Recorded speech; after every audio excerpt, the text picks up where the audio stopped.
আমি ঘুমের ভান করে রইলাম। এদিকে সিয়ামের দুষ্টুমি বেড়েই চলছে।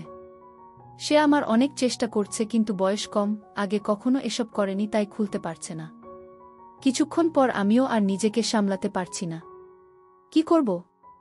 তার চোখে চোখ রেখে সব কিছু করে যাব, নাকি ঘুমের ভান করেই সব শেষ করে দিব? কিছুক্ষণের মধ্যেই আমার হয়ে গেল, এবার আর সিয়ামকে ধাক্কা মারা ছাড়া কোনো উপায় নেই। সিয়াম তো নতুন কিছু বুঝে না, তাই ওর কানে কানে ফিস ফিস করে বললাম, 2 মিনিট বিশ্রাম নাও আর আমাকে ধরো, আমার হয়ে গেছে। এরপর সিয়াম আমাকে যা করল সেটি শুনলে আমি শতভাগ গ্যারান্টি দিয়ে বলতে পারি তোমাদের দাঁড়িয়ে যাবে। তাই ভিডিওটা শুরু থেকে শেষ পর্যন্ত দেখার অনুরোধ রইল। আমার নাম তিশা, বয়স 21 বছর। বাবা মায়ের প্রথম সন্তান। আমরা 3 বোন, 1 ভাই আর আমিই সবার বড়। আমার পরে ছোট ভাই, তারপরে বাকি 2 বোন। আমার বাবা একজন সফল ব্যবসায়ী, তাই আমরা সচ্ছল পরিবারের সন্তান চাওয়ার আগেই সব পেয়েছি। 3 বছর হলো বিয়ে হয়েছে কিন্তু একটা বাচ্চা হয়নি, এটাই শুধু অভাব। আমার স্বামী, শ্বশুর, শাশুড়ি সবাই খুব ভালো। তবে দুঃখের কথা হলো বিয়ের 3 মাস পরই ছুটি শেষ হয়ে যাওয়ায় স্বামী আবার সিঙ্গাপুরে চলে যায়। আর তারপরই শুরু হয় আমার এক নতুন জীবন। সব সময় মন খারাপ করে থাকতাম, কিছুতেই যেন সময় কাটত না। স্বামী দিনে রাতে মিলে 2-1 বারের বেশি ফোন দিত না। সারাক্ষণ অস্থিরতা আর হতাশায় থাকতাম। হঠাৎ একদিন মোবাইলে ইউটিউবে ভিডিও দেখতে দেখতে সামিয়া ব্লগ চ্যানেলটি পাই। সামিয়া ব্লগ চ্যানেলে অনেক মজার মজার গল্প।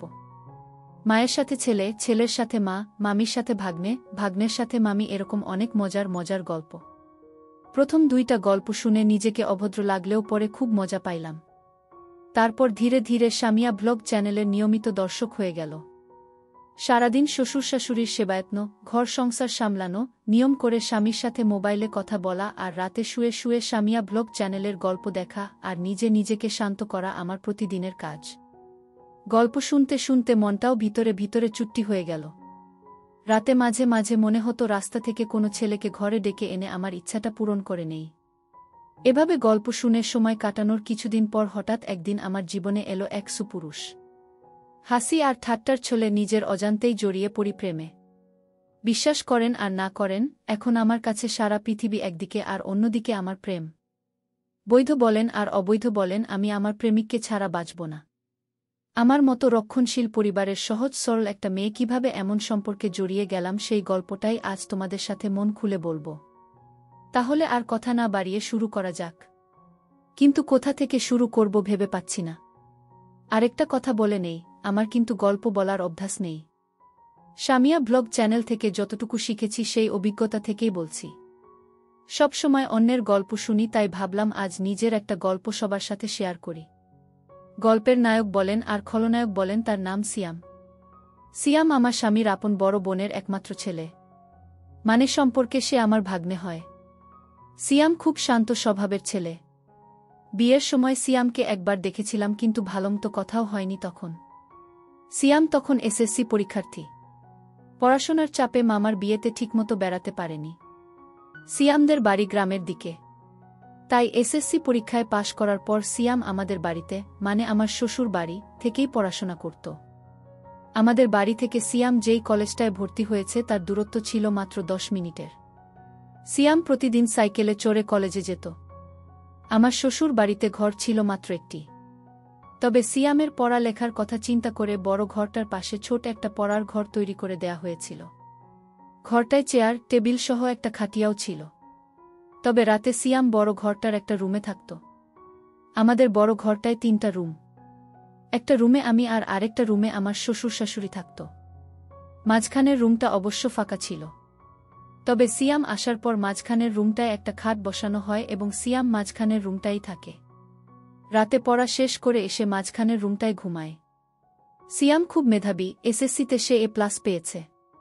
সিয়াম কথাবার্তা খুব কম বলে। প্রয়োজন ছাড়া কারো সাথে কথা বলে না, এমনকি তার নানা নানির সাথেও না। আর আমার দিকে তো ঠিকমতো তাকাই না। আমার শ্বশুর শাশুড়ি বয়স্ক মানুষ, সারাক্ষণ ঘরেই থাকেন। শ্বশুর চশমা ছাড়া ঠিকমতো চোখে দেখে না আর শাশুড়ি হাতির মতো মোটা শরীর নিয়ে নড়তেই পারে না। সারাক্ষণ বিছানায় শুয়ে শুয়ে পান চিবায়। শ্বশুর দিনের বেলায় এদিকে ওদিক গেলেও শাশুড়িকে আজ পর্যন্ত ঘরের বাহিরে যেতে দেখি নাই। সে যাই হোক, সিয়াম আমাদের বাড়িতে এসেছে ২০ দিন হল। এখন অবধি আমার সাথে ঠিকমতো কথাই বলেনি। আমাকে খুব লজ্জা পায়। আমি আর সিয়াম একসাথেই খাওয়া দাওয়া করি। শ্বশুর-শাশুড়ির খাবার তাদের বিছানার উপর দিয়ে আসি আর আমি সিয়াম একসাথে খাই। সিয়াম বাড়িতে আসার পর আমার স্বামীয়া ব্লগ চ্যানেলের গল্প দেখা আর হচ্ছে না। কারণ পড়া শেষ করে এসে কখন ডাক দিয়ে বলবে মামি দরজা খোলো। তাই সারাক্ষণ তার অপেক্ষায় থাকতাম। সে খুব পড়াশোনা করত আর রাত 10টার আগে খেতে আসত না। মাঝে মধ্যে তো 11টা-12টা পর্যন্ত পড়ত। আমি প্রায়ই ঘুমিয়ে যেতাম। সিয়াম তখন সামনের দরজায় ডাক দিয়ে না পেয়ে ঘরের বাম সাইটের দরজায় এসে ডাকত। অর্থাৎ আমি যেই রুমটায় ঘুমাতাম ঠিক ওই রুমটার বাহিরের দরজার দিকে এসে ডাকত। তখন আমি লাফিয়ে উঠে গিয়ে দরজা খুলতাম। একদিন সিয়াম অনেক রাত পর্যন্ত পড়ল। তা প্রায় রাত 12টা কি 12:30 হবে, তখন আমি ঘুমে বিভোর। সিয়াম এসে প্রায় 10-15 মিনিট ডাকাডাকি করেও আমাকে জাগাতে পারছিল না। উপায় না পেয়ে সে রান্নাঘর থেকে মাছ ধরার ছিপ দিয়ে জানালার ফাঁক দিয়ে আমাকে গুতা মারল। আমি লাফিয়ে উঠলাম। তারপর গিয়ে দরজা খুলে দিলাম। আমি ভাত খাওয়ার জন্য বাসন পরিষ্কার করতে চাইলে সিয়াম বলল, মামি, আমি ভাত খাবো না, তুমি শুয়ে পড়ো। আমি বললাম, কেন? ভাত খাবে না কেন? ভাত না খেয়ে কেউ রাতে ঘুমায়? সিয়াম বলল, না, তোমার চোখে অনেক ঘুম। এমনিতেই তোমাকে রোজ রাত জাগিয়ে কষ্ট দেই, আজ অনেক রাত হয়েছে, এবার তুমি শুয়ে পড়ো, আমি সকালে উঠে খাব। আমি বললাম, আমার কোনো সমস্যা নেই। তোমার যতক্ষণ মন চায় পড়ে এসো। মাঝে মধ্যে চোখটা একটু লেগে যায় আর কি। তখন সিয়াম বলল, আমার জন্য তুমি শুধু শুধু জেগে থাকবে কেন? কাল থেকে আমি পড়ার ঘরটাই ঘুমাবো, আর নানানানিকে যখন খাবার দাও তখন আমাকেও ডাক দিও, ওই সময় আমিও খেয়ে নেব। আমি বললাম, সন্ধ্যা রাতে খেয়ে নিলে রাত জেগে পড়তে পড়তে ক্ষুধা লাগবে যখন, তখন কি খাবে? আর তাছাড়া এত বড় ঘর থাকতে তুমি ওই ঘরে ঘুমাবে কেন? আমি কি কখনো বলেছি তোমার জন্য আমার সমস্যা হচ্ছে? তুমি কি বাহিরের কেউ? তুমি তো আমাদের নিজেদের মানুষ। তোমার জন্য এইটুকু করতে পারবো না? সিয়াম বলল, ঠিক আছে মামি, অনেক রাত হয়েছে, এবার ঘুমাও, এই ব্যাপারে সকালে তোমার সাথে আলাপ করব। এটা বলেই সিয়াম সোজা তার বিছায় গিয়ে শুয়ে পড়ল। আর আমিও আমার রুমে চলে আসলাম। তবে আর যাই হোক, আজ প্রথম সিয়াম আমার সাথে এত কথা বলেছে, কিন্তু একবারও আমার চোখের দিকে তাকায়নি। এখন সকাল 8টা। সিয়াম এখনও ঘুম থেকে ওঠেনি। কাল অনেক রাতে ঘুমিয়েছে, তাই একটু বেশি ঘুমাচ্ছে। এমনিতে প্রতিদিন সকাল 6টার সময় ঘুম থেকে উঠে উঠোনে হাঁটাহাঁটি করে। সিয়ামকে কখনো সকালে পড়তে দেখিনি। সিয়ামকে ডাক দিতে হবে কারণ 10টায় ক্লাস আছে।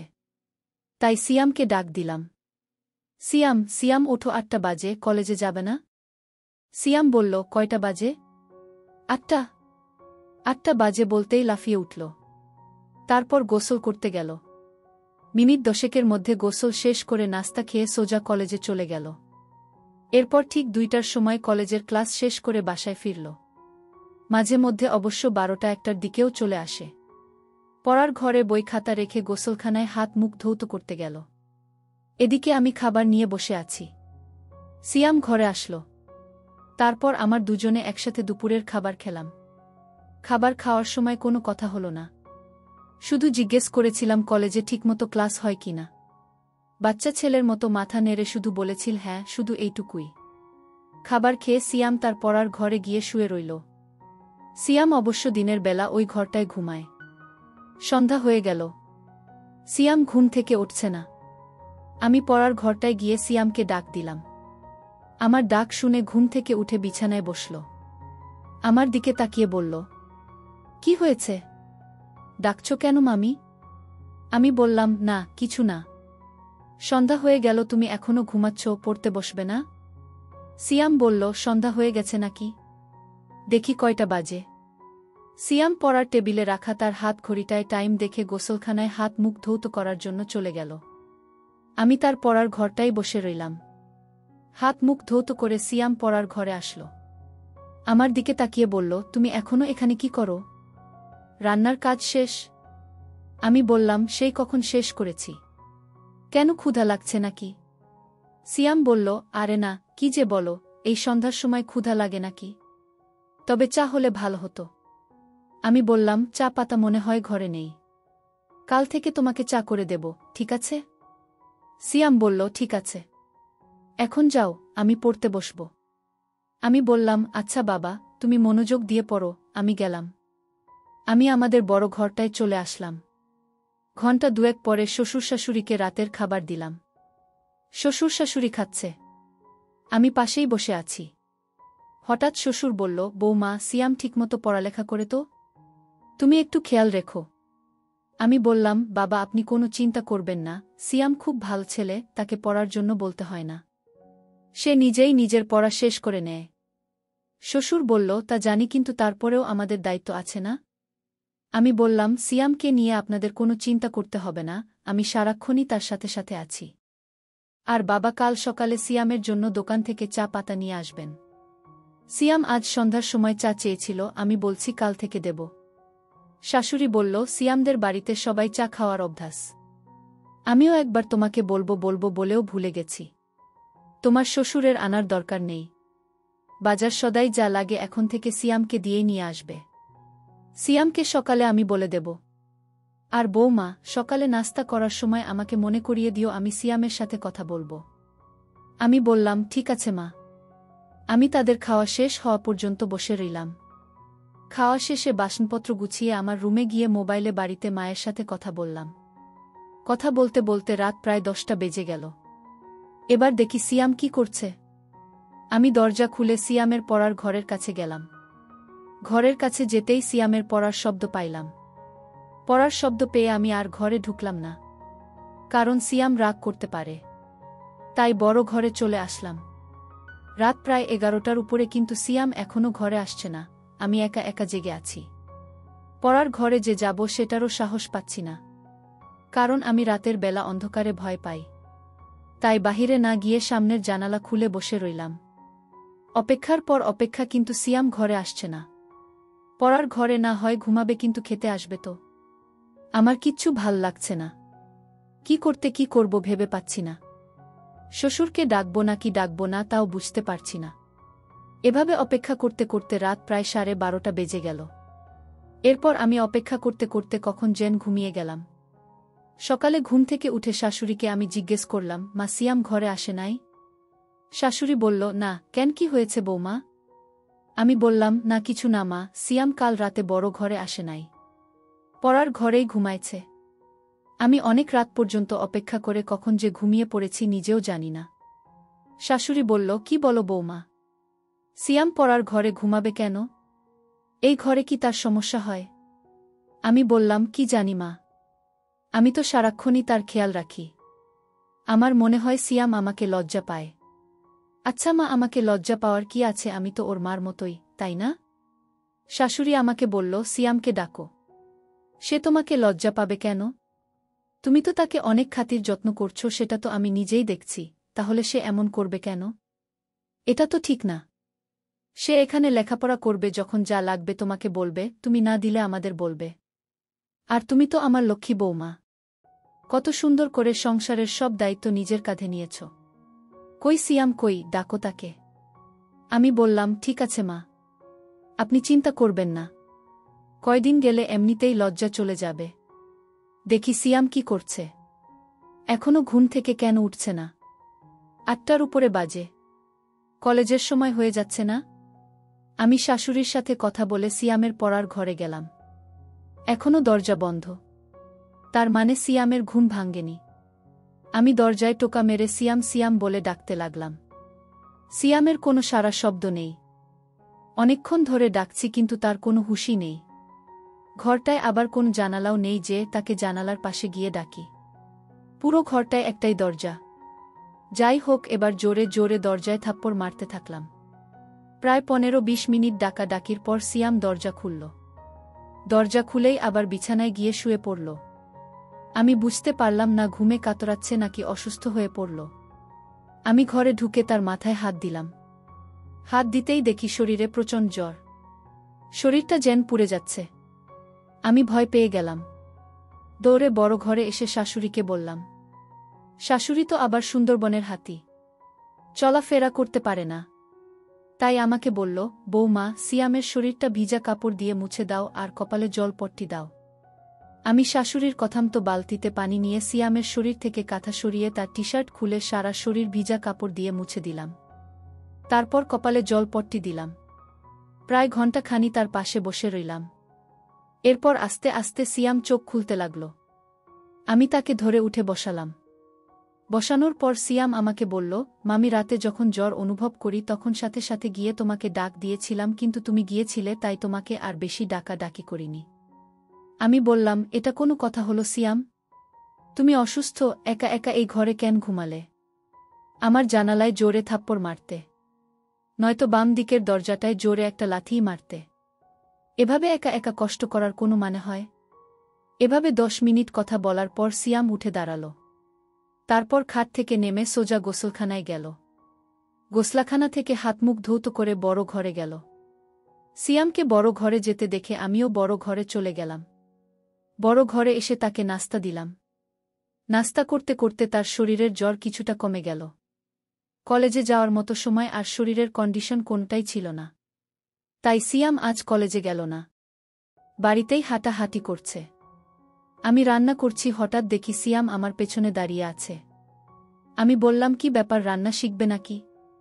সিয়াম বলল, না, ভাবছি তুমি সারাদিন একা একা কত কাজ করো, সবার খেয়াল রাখো, সত্যিই তুমি অনেক ভালো। কেন যে তোমার সাথে এতদিন কথা বলিনি? আমি আসলে তোমাকে লজ্জা পেতাম, তাই তোমার সামনে কম আসতাম, কম কথা বলতাম।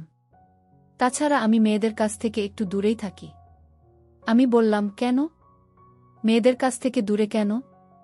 মেয়েরা কি বাঘনা ভাল্লুক? সিয়াম বলল, আরে না, তুমিও দেখছি কলেজের মেয়েদের মতো কথা বলো। আমি বললাম, কলেজে আবার মেয়ে বন্ধু নাই তো? সিয়াম বলল, আরে না, আমাদের ক্লাসের একটা মেয়ে আছে, অযথাই গায়ে পড়ে কথা বলে। আমি বললাম, তাই নাকি? তা মেয়েটার নাম কি? সিয়াম বলল, বিশ্বাস করো আমি ওর নামও জানি না, আর জানার ইচ্ছাও নাই। তাকে দেখলেই আমার প্রচণ্ড রাগ হয়। গায়ে পড়ে কথা বলা মেয়েদের আমি একদম পছন্দ করি না। আমি বললাম, তাহলে তো তুমি আমাকেও পছন্দ করো না, কারণ আমিও তো তোমার গায়ে পড়ে কথা বলি। সিয়াম বলল, তুমি কি বাহিরের মানুষ নাকি? তুমি তো আমার সাথে যখন খুশি কথা বলতে পারো। বলতে গেলে তোমার সাথে কথা না বলে আমি অপরাধ করেছি। তোমার জায়গায় অন্য কেউ হলে এতটা খেয়াল রাখত না। তুমি সত্যিই খুব ভালো। আমি বললাম, হয়েছে, আর হাওয়া দিতে হবে না। এবার যাও, আমার মোবাইলটা দিয়ে তোমার মাকে একটা ফোন দাও। তোমার অসুখের খবর জেনে গেছে। সিয়াম বলল, মাকে আবার জানালে কেন? আমি বলিনি, তোমার নানি বলেছে। নানি? এই নানিকে নিয়ে আর পারলাম না, সব কিছুতেই বাড়াবাড়ি করে। সিয়াম আমার রুমে চলে গেল। আমি রান্না শেষ করে গোসলখানায় গেলাম। গোসল শেষ করে শ্বশুর শাশুড়িকে দুপুরের খাবার দিয়ে আমি আর সিয়াম একসাথে খাবার খাইলাম। দুপুরের খাবার শেষ করে সিয়াম পড়ার ঘরে চলে গেল। আমি বাসনপত্র গুছিয়ে দেখি সে বড় ঘরে নেই। আমি সিয়ামের পড়ার ঘরে গিয়ে সিয়ামকে ডাক দিয়ে বললাম, এই ঘরে ঘুমানোর দরকার নেই, বড় ঘরে আসো, আবার শরীর খারাপ করলে উঠে দাঁড়াতে পারবে না। সিয়াম তখন আমার কথা আর অমান্য করল না। আমার পেছন পেছন বড় ঘরে এসে মাঝখানের রুমটার খাটে বসে রইল। আমি তাকে বললাম, সিয়াম, মাঝের রুমে ঘুমাতে অসুবিধা হলে তুমি আমার রুমে গিয়ে ঘুমাও। আমি দুপুরে বেশি ঘুমাই না, তুমি যাও আমার রুমে গিয়ে ঘুমাও। আসলে মাঝের রুমটা একটু খোলা মেলাতো, তাই সিয়াম এখানে ঘুমাতে স্বাচ্ছন্দ্যবোধ করে না। তারপর সিয়াম আমার কথামতো আমার রুমটায় গিয়ে শুয়ে পড়ল। এদিকে শাশুড়ি ডাকছে পান খাবে, চুনের কৌটা খুঁজে পাচ্ছে না। চুনের কৌটা দিতেই শাশুড়ি জিজ্ঞেস করল, সিয়াম কোথায়? আমি বললাম, মা, সিয়াম আমার রুমে ঘুমাচ্ছে, পড়ার ঘরে গিয়ে শুইছিল, আমিই নিয়ে এসেছি। বলা তো যায় না, আবার কখন শরীরটা খারাপ করে বসে, আর মাঝের রুমটায় সিয়াম ঘুমাতে পছন্দ করে না, এজন্য আমিই বলেছি আমার রুমে গিয়ে ঘুমাতে। শাশুড়ি বলল, ভালোই করেছ, মাঝের রুমটা আসলে থাকার উপযুক্ত না। দেখো, সিয়ামকে বলো এখন থেকে তোমার সাথেই ঘুমাতে, রাতে পড়া শেষ করে তোমার সাথেই ঘুমাবে। তুমি তো আর তাকে কম আদর যত্ন করছো না, তোমার কথা না শুনে পারবে না। আমি বললাম, মনে হয় না আমার সাথে ঘুমাবে, তবে আজ আমার সাথে অনেক কথা বলেছে। এতদিন তো লজ্জায় কথাই বলেনি, আজ মামির সাথে খুব কথা বলেছে। শাশুড়ি বলল, বলেছিলাম না, কয়েকদিন গেলে ঠিক হয়ে যাবে। আর তুমি যেই খাতির যত্ন করছো ওর মা চেয়ে কম না। আমি বললাম, কি বলেন মা, সিয়াম তো আমাদের ছেলের মতোই। তাছাড়া সিয়ামের মামা সিয়ামকে অনেক ভালোবাসে। প্রতিদিনই ফোনে সিয়ামের খোঁজ খবর নেয়। সিয়ামকে কি আমি যত্ন না করে পারি? শাশুড়ি বলল, না রে মা, তোর মতো বউ পাওয়া ভাগ্যের ব্যাপার। এই বলে শাশুড়ি প্রায় কেঁদে দিল। আমি চলে আসলাম আমার রুমে। এসে দেখি সিয়াম ঘুমায়নি, মোবাইলে গেমস খেলতাছে। আমি বললাম, গেমস খেলার দরকার নেই, রাতে জ্বরের জন্য ভালোমতো ঘুমাতে পারোনি, এখন একটু ঘুমাও। সিয়াম বলল, তুমি কি করবে? তুমি ঘুমাবে না? আমি বললাম, না আমি ঘুমাবো না। আর ঘুমালেও সমস্যা নেই, খাট তো আর ছোট না, তোমার পেছনে শুয়ে পড়ব। সিয়াম বলল, কি বলো? আমি কারো সাথে ঘুমাই না, আমি একা একা ঘুমাতেই পছন্দ করি। তাছাড়া আমার ঘুমের স্টাইল ভালো না, ঘুমের মধ্যে হাত পা কখন কোথায় যায় নিজেও জানি না। আমি হেসে বললাম, হাত পা আর কোথায় যাবে? এই রুম ছেড়ে তো আর যাবে না। সিয়াম বলল, তুমি তো দারুণ কথা জানো। হাসতে হাসতে, তুমি খুব মজার মানুষ, তোমার মনটা অনেক ভালো। আমি বললাম, এত ভালো ভালো বলা লাগবে না, এবার ঘুমানোর চেষ্টা করো। তোমার অমত থাকলে আমি মাঝের রুমে গিয়ে ঘুমাই। সিয়াম বলল, না না, সমস্যা নেই, আমার চোখে এত ঘুম নেই এখন। তুমি সারাক্ষণ কাজকর্ম করো, তোমার এখন একটু বিশ্রাম দরকার। তুমি ঘুমাও, আমি সাইলেন্স মুডে তোমার মোবাইলটায় একটু গেমস খেলি। আমি বললাম, আচ্ছা তুমি গেমস খেলো, আমি ঘণ্টাখানি ঘুমাই। এই বলে আমি ঘুমিয়ে পড়লাম। ঘুম থেকে উঠে দেখি সিয়াম নেই। ঘরের বাহিরে গিয়ে দেখি উঠানে হাঁটতাছে। সন্ধ্যাও ঘনিয়ে আসছে। এর মধ্যে আমি রান্না ঘরে গিয়ে সিয়ামের জন্য নুডলস বানালাম। সিয়াম নুডলস দেখে খুব খুশি। তারপর নুডলস খেয়ে পড়ার ঘরে গিয়ে পড়তে বসল। ঘণ্টাখানি পড়ার পর আমি গিয়ে তাকে নিয়ে আসলাম। বললাম, আজ আর এত পড়ার দরকার নেই, শরীর ভাল হলে কাল থেকে আবার পড়া শুরু করবা। সিয়াম আমার সাথে বড় ঘরে চলে আসলো। রাতের খাবার খেয়ে উঠার আগেই শাশুড়ি সিয়ামকে ডাকল। সিয়াম সিয়াম, আসছি নানি। কি হয়েছে, ডাকছ কেন? সিয়ামের নানি বলল, ওই ছোট ঘরটা বানাইছি তোর পড়ার জন্য, থাকার জন্য না। মাঝের রুমটায় ঘুমাতে না পারলে তোর মামির সাথে ঘুমা। তোর মামি কি তোকে কম আদর করে? মুরব্বিদের কথা শুনতে হয়, শুধু লেখাপড়া করলে হয় না, আদব কায়দাও শিখতে হয়। সিয়াম বলল, ঠিক আছে, তুমি ঘুমাও, আমি মামির সাথেই ঘুমাবো। শাশুড়ির সাথে কথা বলে সিয়াম যখন মাঝের রুমের খাটে বসল, ঠিক তখনই হঠাৎ তার শরীরটা আবার আগুনের মতো গরম হতে লাগল। শরীরটা যেন পুড়ে যাচ্ছে। সিয়াম মামি মামি বলে ডাকতে লাগল। আমি আমার রুমে ছিলাম। দৌড়ে গেলাম সিয়ামের কাছে। আমি বললাম, কি হয়েছে সিয়াম? সিয়াম বলল, মামি দেখো, আমার শরীরটা আবার গরম হয়ে যাচ্ছে, শরীরটা যেন কাঁপছে। আমি বললাম, ঠিক আছে বাবা, তুমি বসো, আমি তোমার শরীরটা ভিজা কাপড়ে মুছে দিচ্ছি। আমি শাশুড়িকে বললাম, মা, সিয়ামের আবার খুব জ্বর এসেছে, শরীরে আগুন ধরার অবস্থা, কি করব? শরীরটা মুছে দাও, আর দেখো তোমার শ্বশুরের ওষুধের কৌটায় প্যারাসিটামল ট্যাবলেট আছে, একটা খাইয়ে দিয়ে তোমার সাথে নিয়ে শুয়ে দাও। রাতে জ্বর না কমলে সকালে ডাক্তারের কাছে নিয়ে যাইও। আমি শাশুড়ির কথামতো তাই করলাম। আমার রুমে নিয়ে খাটে শোয়াইয়া তার সারা শরীর ভিজা কাপড় দিয়ে মুছে দিলাম। সিয়াম জ্বরে খুব কাঁপছে দেখে আলমারি থেকে একটা কম্বল নামিয়ে দিলাম।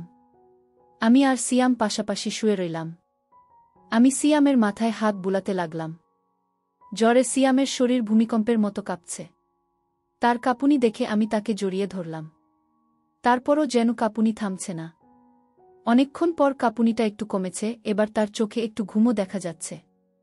এদিকে আমার চোখেও ঘুম এসে গেছে। আমি সিয়ামের মাথায় হাত বুলাতে বুলাতে কখন জানি ঘুমিয়ে গেলাম। গভীর রাতে সিয়ামের জ্বর আবার বেড়ে যায়, কিন্তু আমি টের পাইনি। জ্বরের কাঁপুনিতে সিয়াম আমাকে জড়িয়ে ধরে। সিয়াম যখন আমাকে ধরেছিল সম্ভবত আমার এলোমেলো ছিল। আমার স্পর্শে তার ইচ্ছার বিরুদ্ধেই তার শক্ত হয়ে যায়। নিজেকে সামলাতে না পেরে অবশেষে সে আমার করতে থাকে। আমি প্রথম প্রথম কোনো কিছু টের পাইনি। সিয়াম যখন কিছুক্ষণ আমি টের পাইলাম। কিন্তু সিয়ামের জ্বর বুঝতে পেরে আমি আর কিচ্ছু বললাম না। জেগেও ঘুমানোর ভান করলাম। তবে একটা কথা সত্য, এতদিন আমি যাই করেছি বলেছি না কেন, আমি সিয়ামকে কখনো অন্য চোখে দেখিনি। সিয়াম আসার পর আমার রুটিনই চেঞ্জ হয়ে গিয়েছিল। জানি না কেন, তবে সিয়ামকে নিয়ে আমার কোনো অন্য মানসিকতা ছিল না। তার প্রতি আমার যতটুকু দায়িত্ব কর্তব্য ছিল আমি তার সবটুকুই পালন করার চেষ্টা করেছি। প্রত্যেকটা মেয়েরই কিছু কষ্ট থাকে, তাই বলে সব জায়গায় সবার সাথে সব কিছু করে না, ভাবেও না। যাই হোক, আমি ঘুমের ভান করে রইলাম। এদিকে সিয়ামের দুষ্টুমি বেড়েই চলছে। সে আমার অনেক চেষ্টা করছে কিন্তু বয়স কম, আগে কখনো এসব করেনি, তাই খুলতে পারছে না। কিছুক্ষণ পর আমিও আর নিজেকে সামলাতে পারছি না। কি করব? তার চোখে চোখ রেখে সব কিছু করে যাব, নাকি ঘুমের ভান করেই সব শেষ করে দিব? কিছুক্ষণের মধ্যেই আমার হয়ে গেল, এবার আর সিয়ামকে ধাক্কা মারা ছাড়া কোনো উপায় নেই। সিয়াম তো নতুন কিছু বুঝে না, তাই ওর কানে কানে ফিস ফিস করে বললাম, 2 মিনিট বিশ্রাম নাও আর আমাকে ধরো, আমার হয়ে গেছে। এরপর সিয়াম আমাকে। সকাল হতেই আমি নাস্তা তৈরি করতে চলে গেলাম রান্নাঘরে। নাস্তা করে প্রতিদিনকার মতো কাজকর্ম করতে লাগলাম। সিয়াম নাস্তা করে পড়ার ঘরে চলে গেল, কলেজে গেল না। গোসল করার সময় যখন হলো তখন পড়ার ঘর থেকেই জোরে জোরে মামি মামি বলে ডাকতে লাগল। আমি গিয়ে বললাম, কি হয়েছে? সিয়াম বলল, আসো এই ঘরে একবার করে গিয়ে গোসল করি। আমি বললাম, শোন সিয়াম, রাতের খাবার রাতেই খেতে হয়, আর প্রয়োজনের বেশি কোনো কিছু ভালো না। দিনের বেলায় কখনো কল্পনাও করো না। যদি কখনো কারো চোখে পড়ে বা কোনো প্রকার সন্দেহ হয় তাহলে তোমার আমার দুজনের জীবনই নষ্ট হয়ে যাবে। আমি যা বলি তা অক্ষরে অক্ষরে পালন করবা, তা না হলে জীবন নষ্ট হয়ে যাবে, সমাজে মুখ দেখাতে পারবে না। বুঝতে পারছ? সিয়াম মাথা নাড়িয়ে বলল, হ্যাঁ বলল। তারপর থেকে সিয়াম আর কোন দিন দিনের বেলা জন্য বায়না ধরেনি, আর আমার কথার বাহিরেও যায়নি। আর আমি তখন থেকে নিয়মিত পিল খেতে থাকলাম। এভাবেই চলছে মামি ভাগ্নের। গত 3 বছর ধরে আমরা করে যাচ্ছি, এর মধ্যে আমার স্বামীও একবার বাড়িতে এসে গেছে, কিন্তু কোনো প্রকার সমস্যা হয়নি। যদি সিয়াম আমার কথা মতো চলে তাহলে ভবিষ্যতেও কোনো সমস্যা হবে না। সারা জীবন আমাদের সম্পর্ক থাকবে।